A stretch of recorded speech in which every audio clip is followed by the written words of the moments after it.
Assalamualaikum warahmatullahi wabarakatuh. Alhamdulillahirabbil alamin. Wassalatu wassalamu ala Rasulillah Muhammad bin Abdillah wa ala alihi wa sahbihi wa man wala. Puji syukur kita panjatkan kehadirat Allah Subhanahu wa taala karena limpahan nikmat dan karunia yang Allah berikan kepada kita semua. Sungguh kalaulah kita ingin menghitung dari siang dan malamnya, maka kita tidak akan pernah sanggup menghitung daripada nikmat yang Allah berikan kepada kita semua.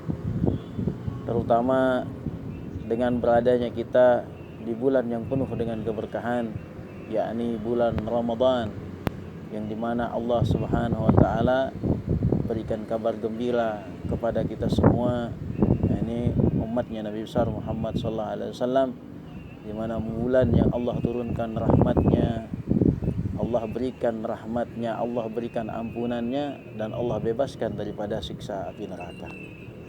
Ya ibadi, sungguh kebesaran Allah dan kenikmatan yang Allah berikan kepada umat manusia, terutama umatnya Sayyidil Wujudi Muhammad SAW, adalah nikmat yang tidak pernah bisa akan terhitung jumlahnya.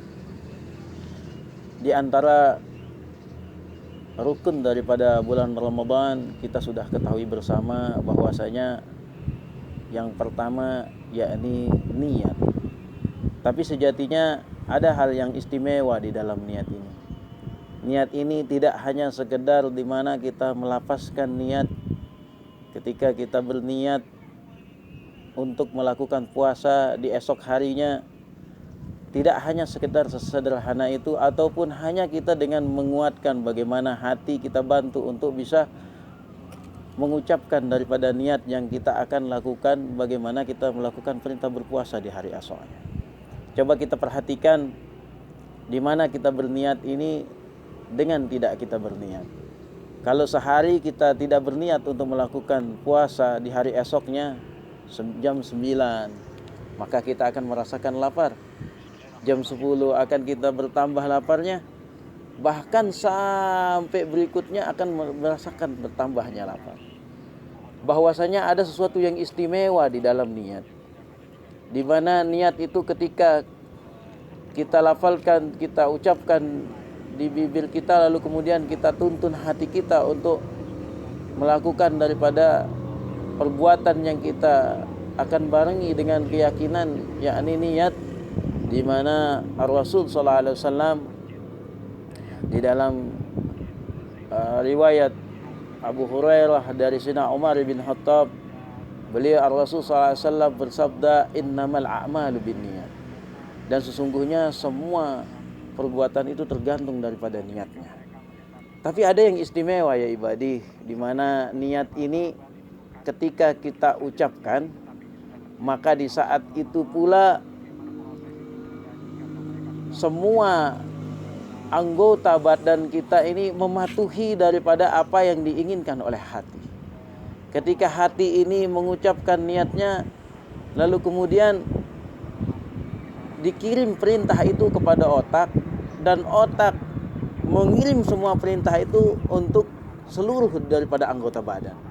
Bayangkan ya ibadi, niat kita ucapkan, lalu kemudian kita bawa ke dalam hati kita, lalu kemudian dari hati kita memerintah daripada otak untuk bagaimana otak lagi memerintah daripada seluruh anggota badan. Di mana perintah itu seketika dari otak memerintahkan kepada semua anggota badan untuk bagaimana mengefisiensikan.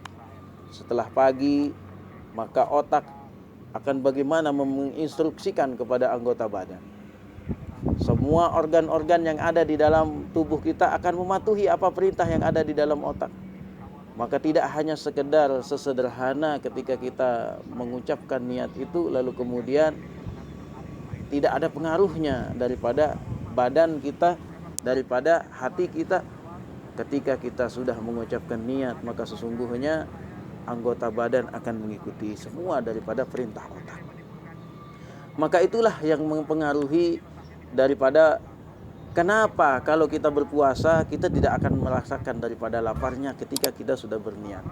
Maka daripada itulah di dalam fikih Syafi'i kita menemukan di beberapa banyak penjabaran ulama dari masing-masing kitabnya, Termasuk di dalam kitab Irsadul Ibad ila Sabilir Rasyad di bab puasa kita akan temukan bersama bahwasanya bagaimana Rasul sallallahu alaihi wasallam mengajarkan kepada kita kalau akan berpuasa di hari esoknya ketemu dengan hari di bulan Ramadan, maka setiap hari niat itu kita akan ucapkan.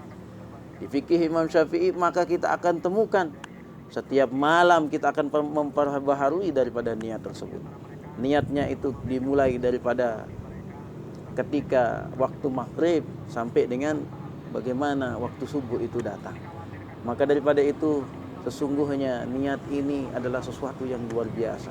Tidak hanya sesuatu yang ketika itu kita ucapkan lalu kemudian dibarengi dengan hati, tidak sesederhana itu. Ternyata Rasul sallallahu alaihi wasallam adalah sebaik-baik manusia yang diutus oleh Allah Subhanahu wa taala untuk memberikan rahmat kepada seluruh alam semesta, terutama daripada umat yang dicintainya ini. Dengan datangnya bulan yang penuh dengan rahmat, dengan datangnya bulan Ramadan, maka manusia dituntun oleh Rasul sallallahu alaihi wasallam untuk mendapatkan kemuliaan-kemuliaan, untuk mendapatkan keberkahan-keberkahan, dan untuk mendapatkan manfaat-manfaat dari setiap amalan yang mereka lakukan. Maka daripada itu ya ibadi, kita patut bersyukur kepada Allah Subhanahu wa taala dan menaruh kecintaan kita kepada Rasulullah SAW yang telah menuntun kita untuk menggapai daripada rahmatnya Allah Subhanahu wa taala. Begitupun Ramadan akan mulia dengan adanya Rasulullah SAW. Tidak akan berarti Ramadan kalaulah tidak ada Rasulullah SAW. Mungkin ini yang Al-Fakir bisa sampaikan. Sampai berjumpa di pembahasan yang berikutnya. Kita cukupkan akhirul kalam. Assalamualaikum warahmatullahi wabarakatuh.